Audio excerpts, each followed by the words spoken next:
Welcome to Flourishing in Medicine. From Surviving to Thriving, I'm your host, Dr. Mick Krasner. This podcast is produced by EmPro, a medical professional liability insurance carrier headquartered in New York State and committed to supporting their peers, the physicians they cover.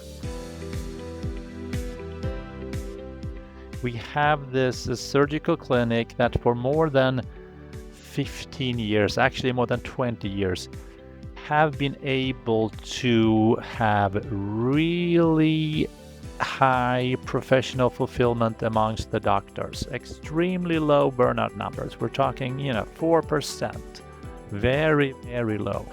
Very happy patients, extremely high quality in all ratings, and within the budget numbers. They have been able to balance those three dimensions, professional fulfillment, patient care quality, within the organizational constraints.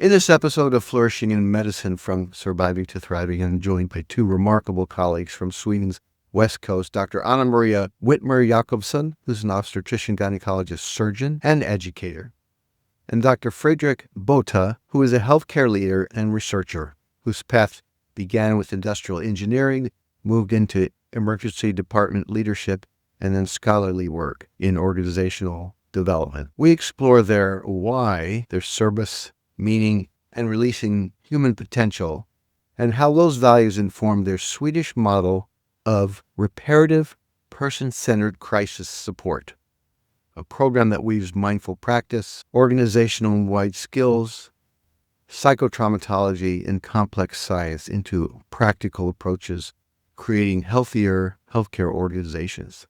They explain why traditional critical incident debriefing can backfire when teams are outside their window of tolerance, and how trauma-informed, appreciative questions help clinicians and patients recover and learn. Fredrik shares insights from sustainable surgical teams that balance professional fulfillment, patient quality, and budgets, proving burnout isn't inevitable. We close with how their work is scaling beyond Sweden, including a new collaboration with McLaren Healthcare in Michigan to train leaders, clinicians, and staff across that system. And now my conversation with Drs. Anamaria Whitmer Jacobsson and Fredrik Bååthe. So I'm really pleased to welcome our two guests today, Dr. Anamaria Whitmer Jacobsson and Dr. Fredrik Bååthe. And they come from the west coast of Sweden. It's so great to have you here. Thank you so much for joining us. What a joy to be asked to join you. And it's lovely to see your face at this great distance right in front here. Yeah, much look forward to this. This will be fun. What I like to start with, and I start all these podcasts for the most part with kind of a reflection, have you reflect on your why. And we can start with you, Anamaria, but really it's not about your biography. You can put biographical elements into your answer, but it's of all the things that you could do in your life. You're multi-talented, very clever, really creative. Of all the things you could do, why medicine? Why medicine? And walk us through what were the influences that really brought you to that decision. It's a big decision because it's really pointed you and your whole life in a certain trajectory. I certainly did not begin thinking I was going to be a physician. I thought I was, after I got over those childhood dreams of being a deep sea diver and a ballerina and things like that, I was on to being a teacher. So I guess it's not strange that I eventually become a teacher of physicians either. But for a long time, I thought I would be a psychologist, and my first studies were in psychology and physiology. And I've been brought up to believe that the most meaningful endeavor one can have in life is to be of service, and that through that one will flourish. And so whatever I was going to choose, I guess I realized it was probably going to be in the service field, although my mother tried to help me encompass art and music, which I also loved very, very much. But as I was studying along the way, and I had quite a few different insights, and I worked for hospice, and I worked with different students from a psychological viewpoint. And eventually, when I moved to Sweden with my husband, who I'd met in Mexico, I realized that with the language shift, I was not going to be quite as adept at providing therapy in Swedish. And I thought, boy, maybe medicine is looking better and better. And somewhere along the line, I switched from my first thought, which was psychiatry, into a surgical specialty. And that is simply due to the fact that I felt most alive. I felt absolute flow in surgical and emergency situations. I felt I could be of most service to other individuals. All of my skills, all my focus, all my heart could be most easily accessed in those crisis moments, before, during, and after, where both my hands and my mind were engaged to help people deal with their fear and their reactions. And I think that's why I've stayed in this particular specialty that I'm in, the OBGYN specialty. Can you describe the environment that really created that ideal or that drive to be of service? Your childhood environment, maybe it was your home environment, maybe it was your social environment, maybe it was all of those things. But I'd just like to hear a little bit about those influences that made that service so important that, yeah, I think anyone really could agree that a life in medicine, whether it's surgical or a medical specialty, could be one of service. Well, my mother was a teacher who then finished her PhD and went on to work both as a politician and as a developer of curriculums. And she was very adept at sharing poetry with me.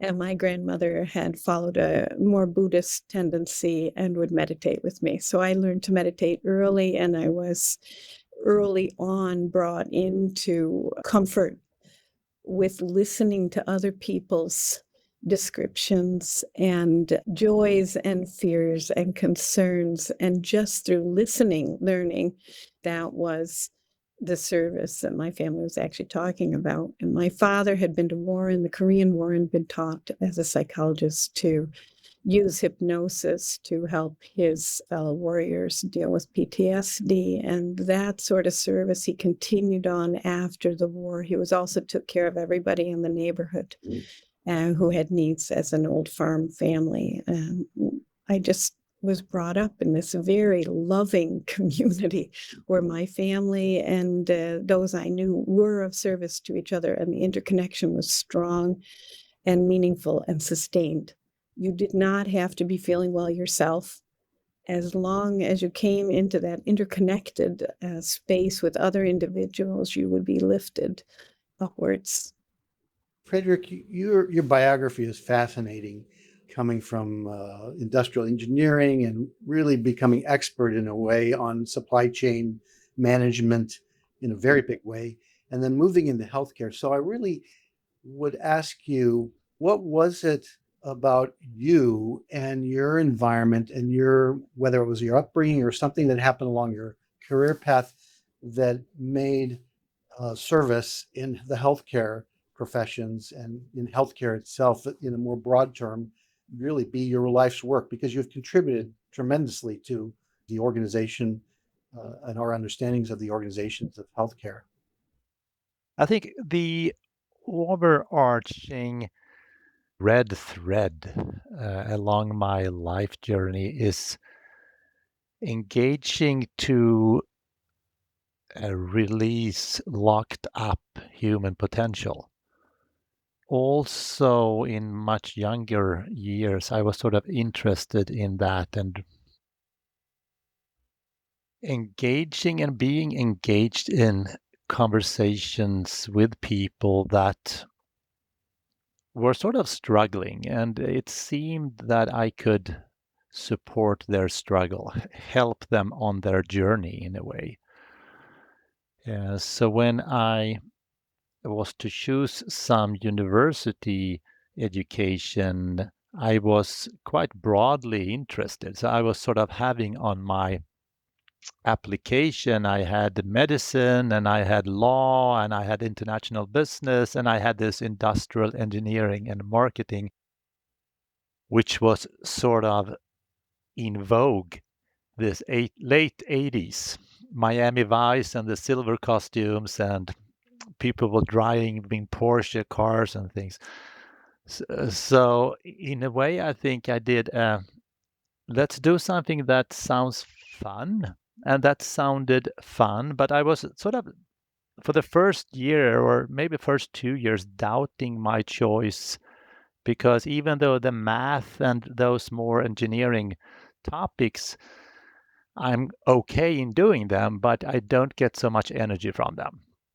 But the people that attended, those 200 people that attended that course, they were fabulous.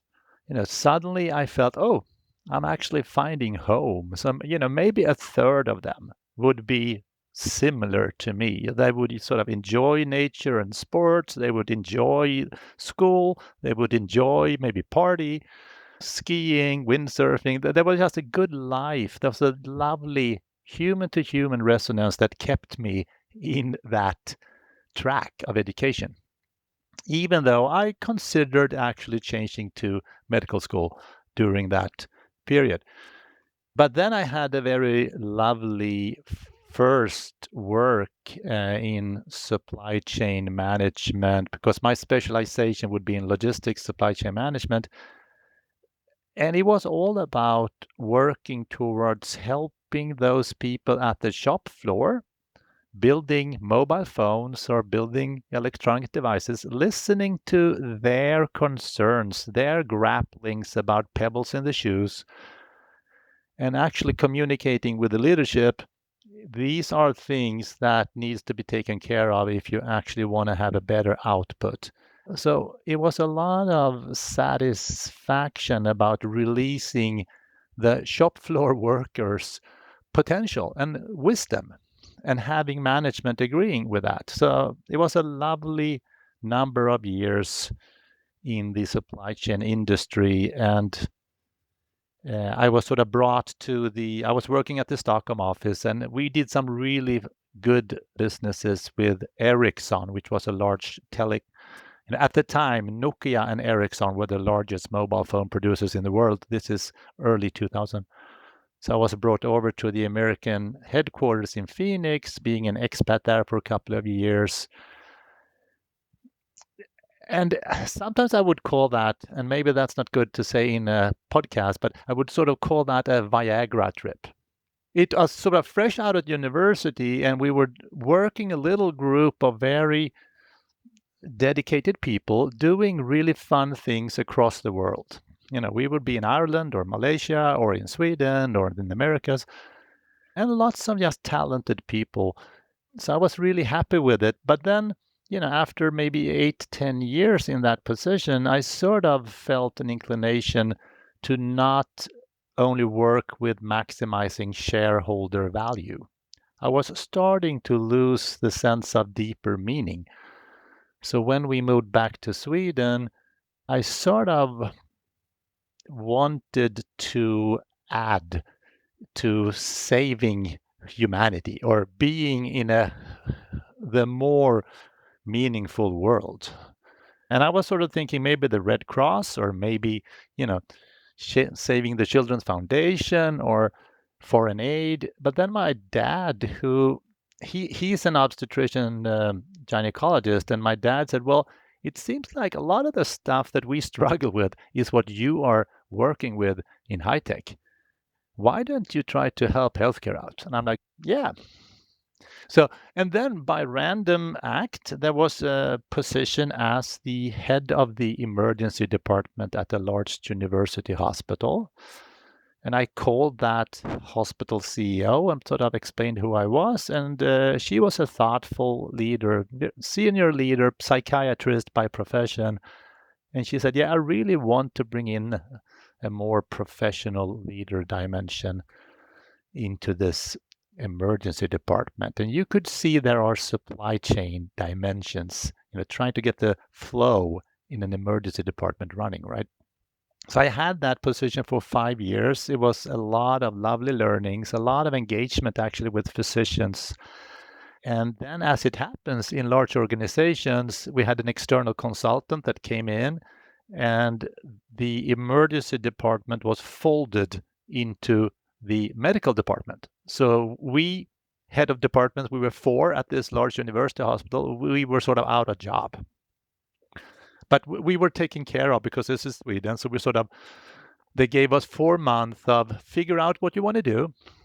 And in that process, many of my colleagues, the head of the department of orthopedics or internal medicine, they all had their PhD research journey. So I thought, well, there's a lot of learnings that's been going on, and there's also a lot of myth. There's a lot of narratives about physicians not wanting to engage in development work. That was sort of part of the managerial narrative that physicians just don't want to. And in my way of being a manager, I experienced they actually really wanted to participate. So I said, well, why don't we try to do that as a research question? So I was lucky enough to get funded to do a doctoral journey, and I could do that half time, and I could work on complex development projects in the region for another half time. And yeah, so my PhD, my research foundation became really what is the physician voice? What do physicians themselves say about engaging or not engaging in complex development work? So in development work where it's not about choosing the right instrument or choosing the right medicine, but where you actually need to interact with the nurses or the managers, like the ward round. How to structure the ward round. It's not enough to say I have a medical degree. This is how we're going to do it. You actually need to collaborate with others. So that was sort of my PhD, and so having the background from the Master of Science education, and then on putting a PhD in medicine, created a beautiful alignment with my 2 worlds in a way. And I've been staying in that field of trying to support how could we create a more sustainable healthcare organization where people could do their work without burning out. Patients can get good care, but also the providers can feel okay on Friday afternoon within the boundaries of the budget. And it's a lovely releasing of freed up or locked in potential. There's so many potentialities that are still locked in call it frustrations or irritations or resignations. If we could allow that to become innovations, there's a lot of good things that can happen because there's so many thoughtful people in healthcare. So yeah, so I'm just feeling very fortunate to be where I am, and it's very meaningful. I'm wondering if you just comment on a couple things briefly. It had to do with the first was I was struck by you had this desire to an interest in, and maybe it was supported by your experience in unlocking human potential, whether it was from the manufacture floor of a production line in an industry, or whether it's as the emergency department, your colleagues in medicine and in the hospital itself. The other thing was this myth about the physicians sort of not wanting to be engaged, but really wanting to participate. And then you said something about, you wanted something meaningful. You wanted to save humanity. Thank you for being so transparent about that. I think that's, what drives a lot of us, whether it's on a very micro or larger scale. And I just wonder if you could share a little bit about yourself, about why unlocking human potential and having something really meaningful, why that was a value for you. Where did that come from? Not everyone has that. Maybe it's sort of I should call it a hindsight bias, or it's sort of by looking back on my own life narrative, I've come to connect those dots. So it wasn't that I had that as this I must do. I was not that wise.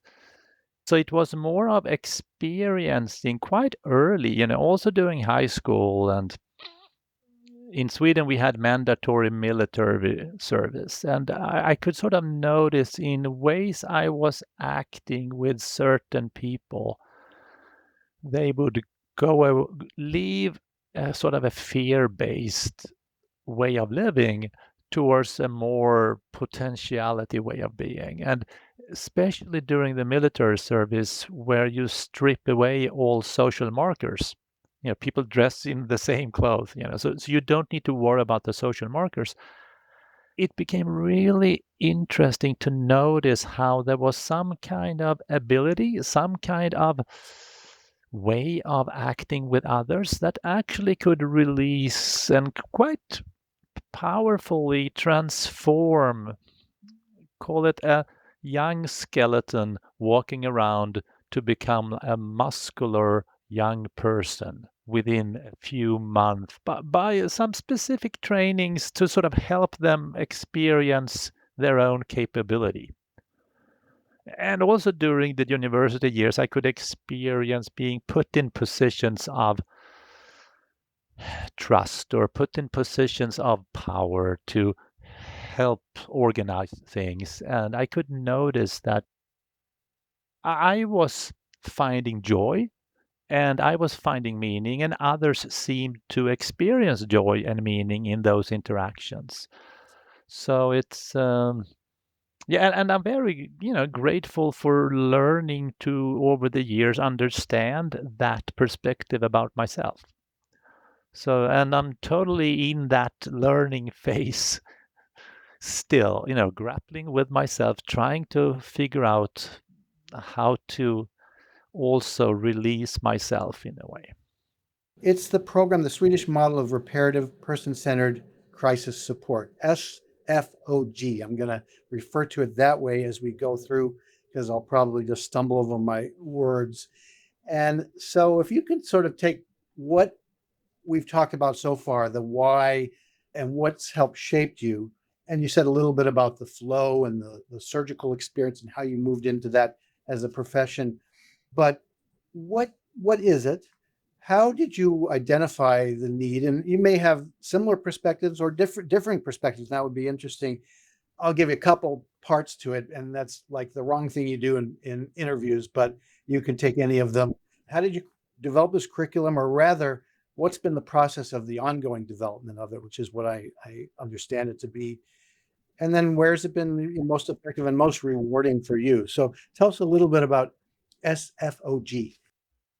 It's a huge program. So I guess I'm going to go with, I'm going to go chronologically, or at least I'm going to try to do that slightly.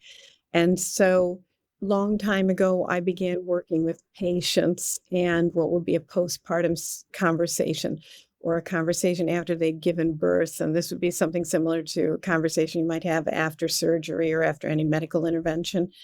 And I discovered there was not a lot written on that. And I began to research how we would move forward in order to write guidelines for both our midwives and physicians. And as I was doing that, I discovered that there was a lot of new research that had come out about debriefing being more problematic than they had originally thought. Now, this was a problem for me because I like debriefing. So I was really bummed.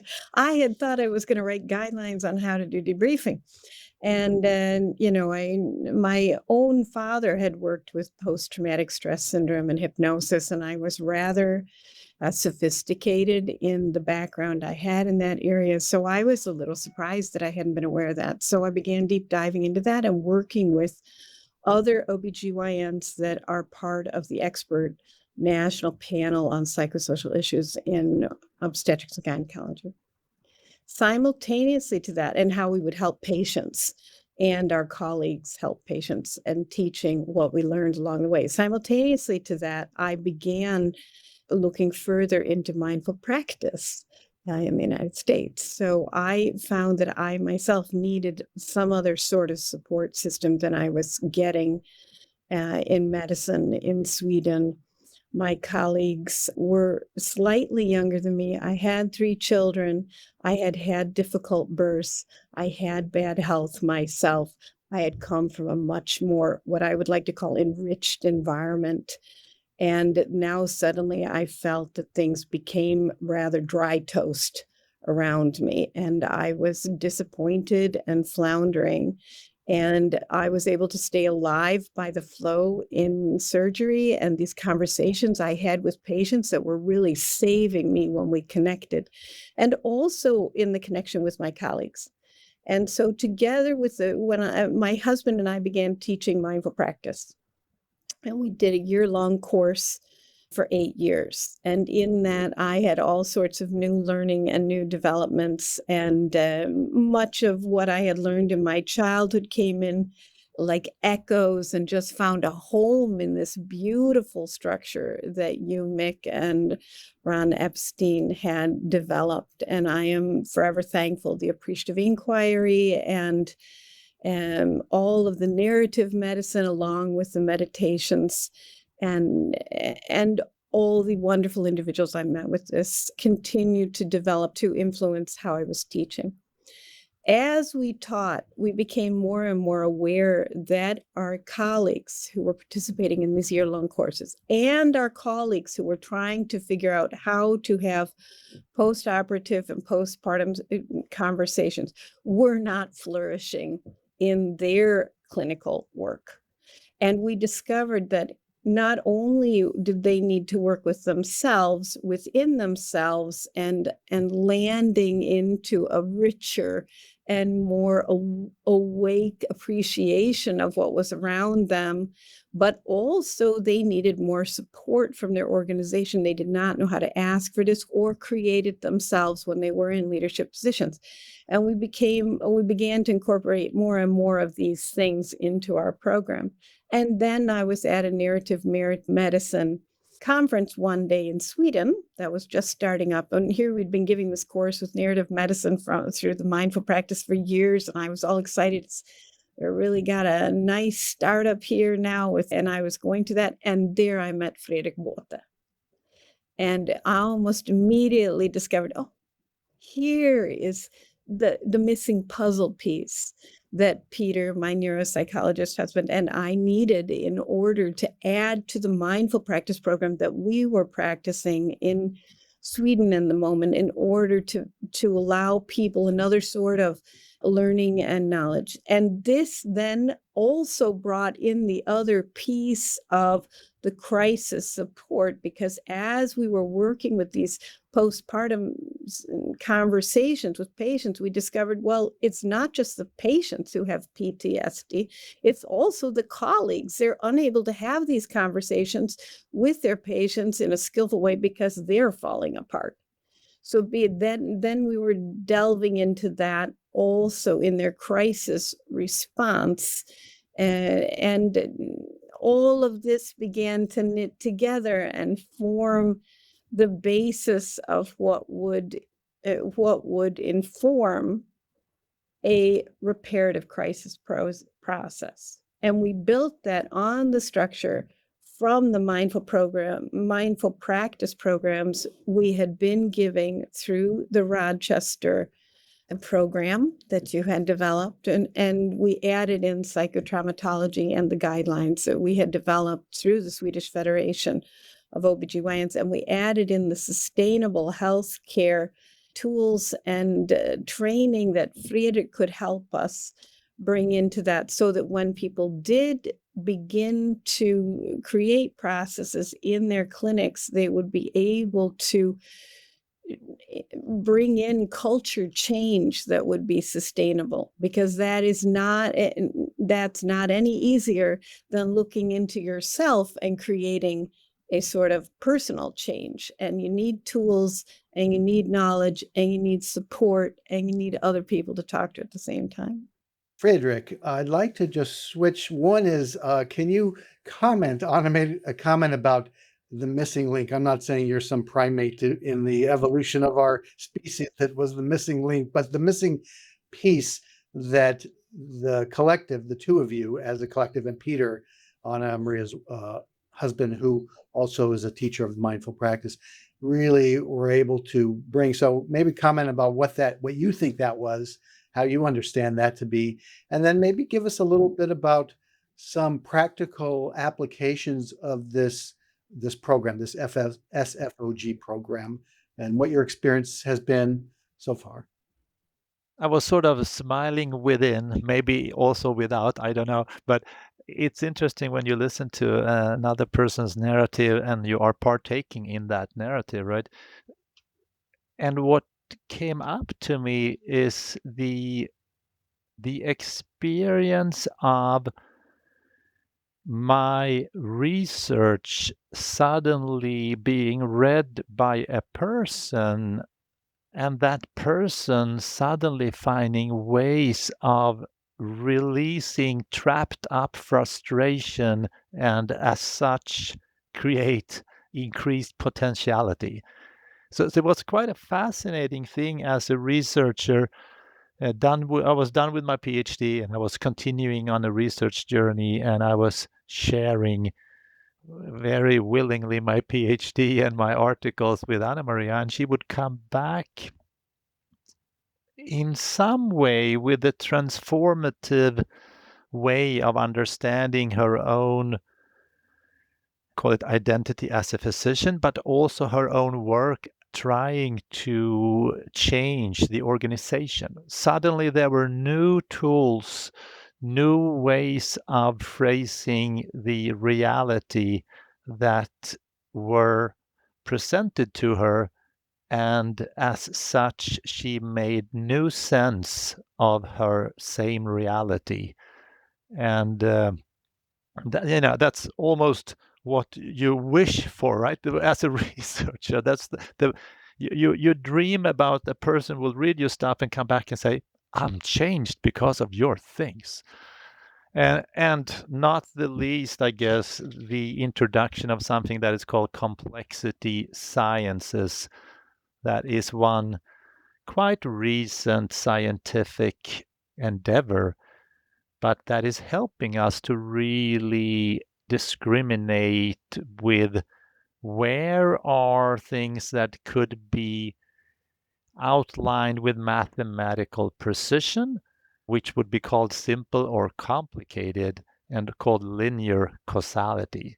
But we also have that which is called then complex phenomena, where by definition you have a nonlinear causality, and you actually cannot compute with mathematical precision the end result. Uncertainty is the only certain. And every human interaction, all organizations are within the complex domain. You only need to be two people. It's very lovely to have met a so deeply grounded clinician, physician that is read up broadly, and to be able to use the research work and the ongoing research and cross-fertilize and then train others in getting to understand what does it mean to actually then evolve an organization. What does it mean if we're going to evolve? Why is it not so easy? And to actually give scientific knowledge in the hands of people that want to change, so they don't burn out in trying to change without enough knowledge about the challenges they are going to run into.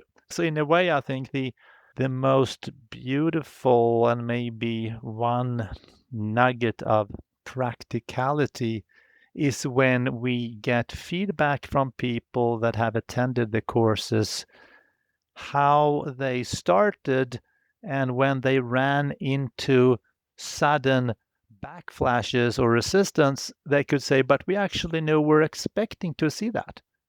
So we're not negatively impacted. We're more celebrating to say, yeah, these are the things we could not have learned theoretically. We actually now are exploring our own change processes. And here something popped up. Oh, great. Let's huddle up. Let's talk about how we could evolve the solution. And let's try it again to see what reality then teaches us. So that is a very beautiful response from, course attendants when they write about that. In some ways, one of the premises of the program is that it doesn't deny the inherent challenges in medicine. And I really like that because I've been lately thinking, of course, people burn out. How could they not in doing this kind of work? And I think the expectation that the factors that contribute to burnout, at least knowing what that is and exerting some level of either control or treatment, we could call it, based on what we expect. What to do when things go wrong. I mean, that's what we're really working with. We have been so focused on the preventative and perfectionism in medicine, never making the mistake. But of course, we're humans and we're humans working in a group, and there's consistently going to be something going wrong. And we teach that now in simulation, even after you discuss and have feedback after a simulation exercise about emergencies, you ask, and when it went wrong, how did you save the day? That's the important part. How did you save the day? What was it that was functioning well? When did you feel strong? When did you appreciate your colleague?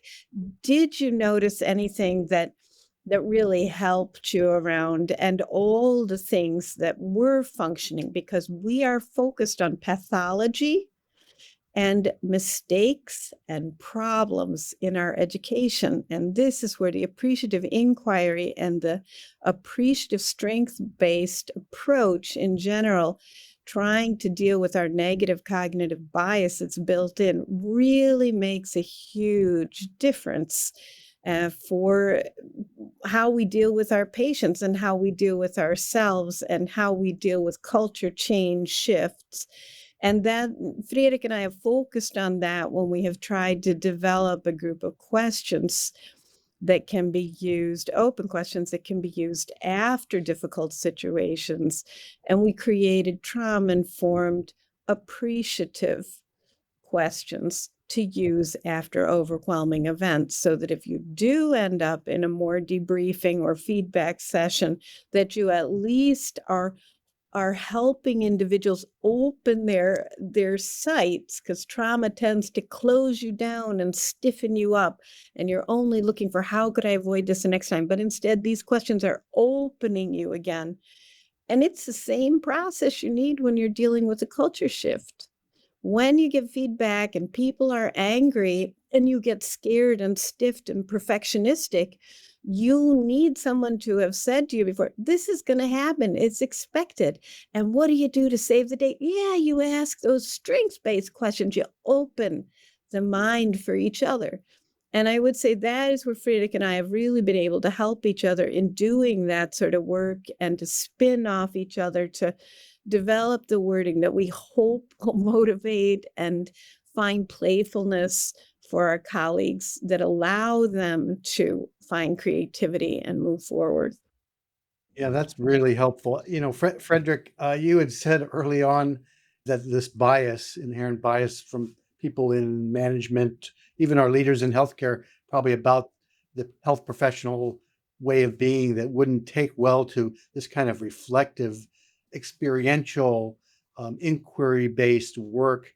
Tell us about what your experience has been with groups who have gone through this, and in terms of, do they really go for it, or are they like hesitant? Or I'm sure it's mixed, but what has your experience been? Yeah, and let me just first sort of, I wouldn't say correct, but add further hope to your statement that how could they not burn out? Because what we are working with right now in a salutogenic tradition, trying to actually do solid research focusing on where things give life or where things actually work. We have this surgical clinic that for more than 15 years, actually more than 20 years, have been able to have really high professional fulfillment amongst the doctors, extremely low burnout numbers. We're talking, 4%, very, very low. Very happy patients, extremely high quality in all ratings, and within the budget numbers. So they have been able to balance those three dimensions: professional fulfillment, patient care quality, within the organizational constraints. This would be a hospital with a surgical department. Yeah. So there are 600 people, 72 physicians or surgeons, 260 or something nurses. So I guess what is really interesting about this study that we're in the midst of writing it up, it's, what are the principles and what are the practices that we can learn from this, existent, sustainable healthcare clinics. So I sort of just wanted to say that. And I think one overarching dimension that we're learning is that they are not trying to maximize any of the three, but they're working with a balancing paradigm, not a maximizing paradigm. Historically, we've been trying to maximize. So in each and every decision, they try to see how could we balance the people, the employees, the patients, and the budget. And if you continuously do that, you start to engage in sort of virtuous processes evolving towards something more fruitful, something more, what word are you, flourishing, something more happy or robust. And it's not that they are going around smiling every day. They're quite. We had this American surgeon that came visit this department for a day because, she thought this is so exotic, and her first comment was like, "Oh, they were sort of scruffy." So they're, they are really hardworking, totally dedicated, but they do go home on the Friday with a sense of this was really good. It's not at all glassy or fashionable, but they are making really good care without going towards burnout. So I think this is what certain researchers are now trying to make scientific. How could we also learn from those? And that's, of course, the preventative part of it. And yet, horrible things happen, especially in obstetrics. And we will land in situations where people are overwhelmed and burned out and traumatized. And we still must deal with that. So it's helpful if we've already got a clinic like Fredrik's showing where they have this lovely culture that they're working with. But we've worked with large numbers of clinics across Sweden now, women's clinics with hundreds and hundreds and hundreds of employees who do not have this sort of environment at that point. And they are still finding ways to help one another after the burnout, after the PTSD, after the trauma for the patient, and they're lifting this up. So it's like a balancing, as Fredrik's saying, between creating this environment that will make it easier to do these things and then dealing with the fallout when it shows up. And in some places, it may show up more often than in others, some specialties, some hospitals, and some clinics. And then that creates a better environment again, that the resilience continues onward. It creates a better environment when you know how to deal with these things. If your training program is really successful in Sweden and it takes hold in other health systems and other communities, what would it be like to work in that system yourself as a clinician, Anamaria, and also Fredrik as a manager, leader, healthcare organizer person? Yeah, so I guess the first is tell us a little bit about McLaren in Michigan and what's happening there, the beginnings of trying to bringing this work from Sweden to North America. And then if you're really successful, what would it be like personally for you to work in an environment that adapts this kind of approach? I think one learning that we had over the last 6 or 7 years when we've been doing these courses is that it's really important that the managerial level comes to our 4 days. We actually have a 4-day in the fall, which is more towards management and senior physicians. And then we have another 4-day in the spring, which is more practitioners, multi-skilled professionals. But what we're learning is since we are changing culture, we're changing mindset, what some of the early adopters to these principles have taught us is that if we come out and present a condensed version of that 4-day, we have a 1-day summary of the most important tools and techniques and the most important philosophies and principles. We teach that to each and every person at the department. So from senior physician and research professor down to maybe janitor, and suddenly they all understand why they should change, the dilemma with not changing, and they also learn about complexity and these different tools about how to handle trauma, so they can actually work together with management to change their whole clinic, talking with each other, not talking about each other. And that is a lovely way that reality has taught us how we should do this in the most thoughtful way to support management and in a way everyone, right? To support the process of evolving towards a much more sustainable way of being in healthcare. So yeah, just wanted to add that in because that's a very practical learning that we could not figure that out from the get-go, but we could actually listen and learn. And we've been very, very well received in Sweden. So all residents get an introduction within women's healthcare, get an introduction for reparative person-centered crisis support.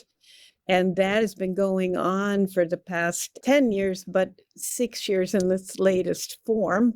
And they are now becoming senior physicians, and they are the ones who bring it on to the next step. We've educated about a third of Sweden's women's clinics or women's hospitals all across the nation, and we continue onward. And we just receive so much positive feedback for that. So that keeps us going, keeps us from getting burned out, I like to say. But what we're hoping to do in Michigan is to offer what we have learned through our interactive process with our hospitals and colleagues and patients.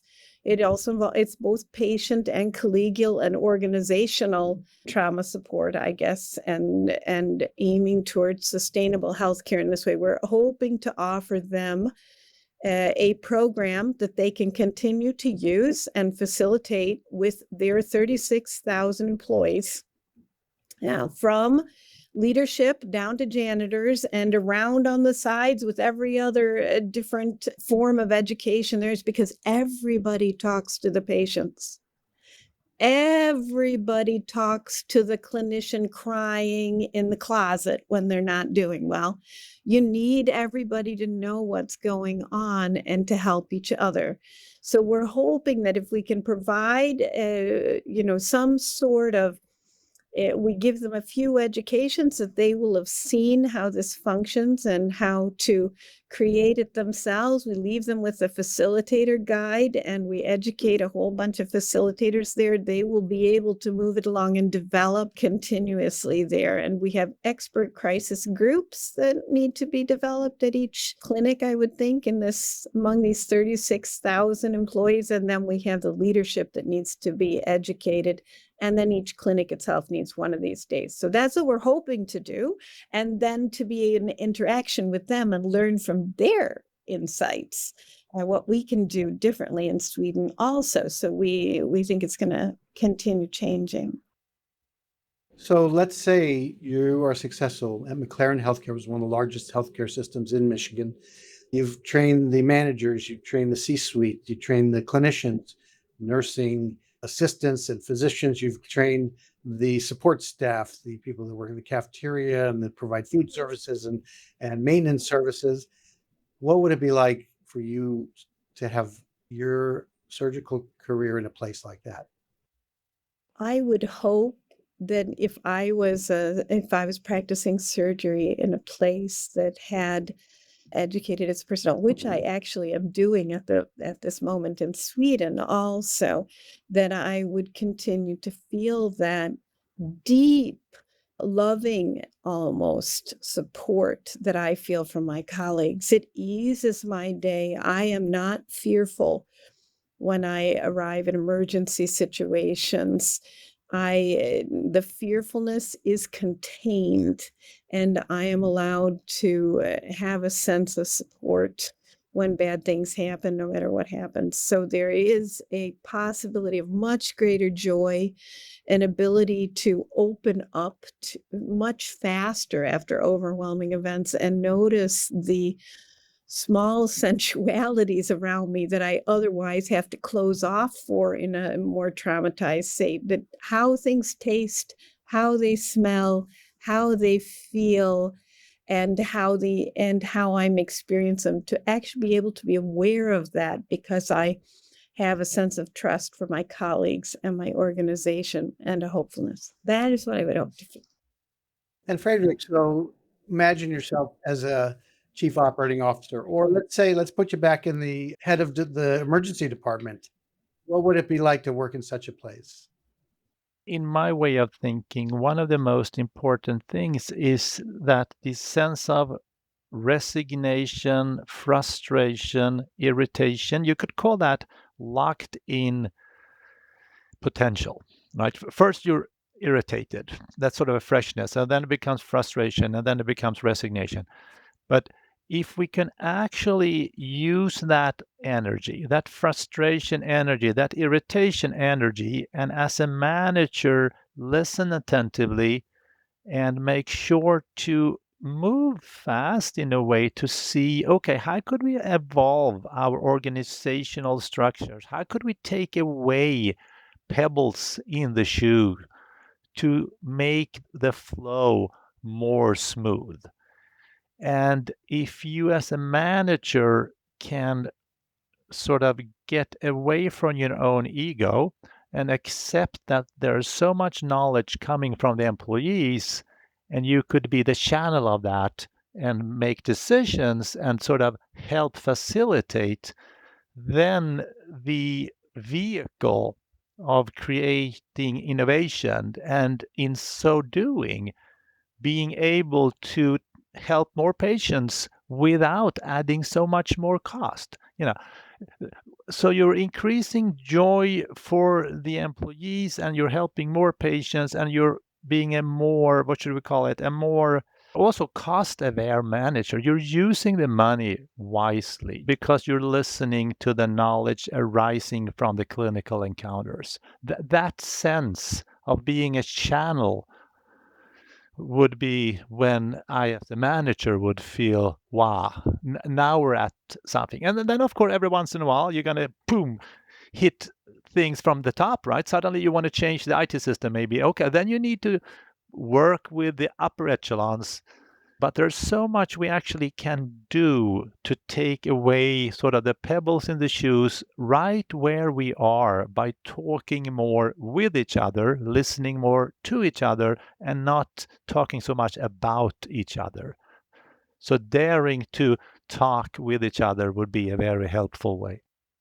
So we're really coming to a close. If there's anything else you'd like to add, Anna or Fredrik, to this, and but it's been just lovely, wonderful conversation. You all have so much wisdom and experience and openness and open-heartedness to share that I think our listeners are really in for a treat. I'd like to read from Gary Snyder, I thought. It's the classical For the Children, it's called. The rising hills, the slopes of statistics lie before us. The steep climb of everything going up, as we all go down. In the next century or the one beyond that, they say, are valleys, pastures. We can meet there in peace if we make it. To climb these coming crests, one word to you and your children. Stay together, learn the flowers, go light. I am very thankful for all the flowers I've learned with you guys. So it's just been a total joy. We have a quote from the cultural anthropologist Margaret Mead that I think it's good to sort of ground each other with, but also everyone. And I'm going to try to read it up here so I don't screw it up. So it's very basic, but still very profound. And it says, never doubt that a small group of thoughtful, committed citizens can change the world. Indeed, it is the only thing that ever has. And in a way, I think that's really important to remember as we try to evolve organizations, that we actually need to be candid and speak up to what are things that we see need to change. Because if we don't do that as clinicians, but of course also as managers, we're not going to find that common intention, that common journey to start exploring how to change that. So, I think it's a beautiful potentiality in that quote. Thank you both. You gave us nice gifts at the end of this, and I'm looking forward to listening to it and watching it. And once again, thanks so much. Thank you very much for listening. We will include a summary of today's podcast and links about Anamaria and Fredrik and other references that were discussed in the show notes. I'd like to conclude by sharing another practical contemplative exercise to help you flourish.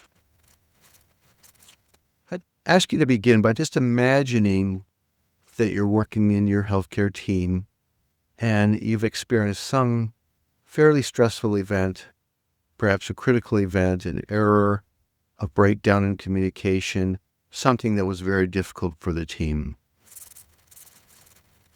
I'd like you to just imagine how that would be for you and for other members of the team, noticing any feelings or sensations or thoughts that would be arising. I'd like you to turn your attention toward the desire to make it better, to make it different than it is. And see if it's possible just for a few moments to dwell in how it actually is.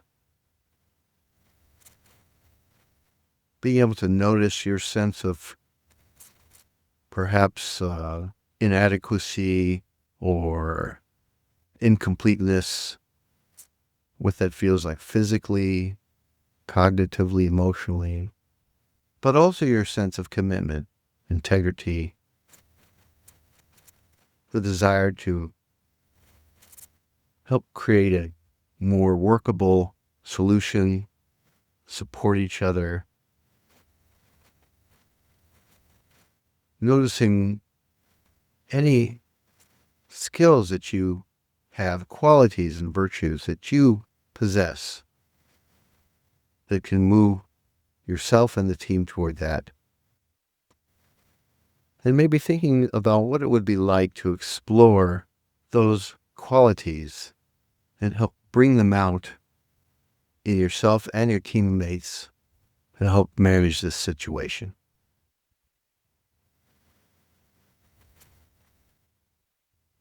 Okay. I hope you found this podcast and the simple exercise useful, and look forward to you joining us for the next episode of Flourishing in Medicine, from Surviving to Thriving.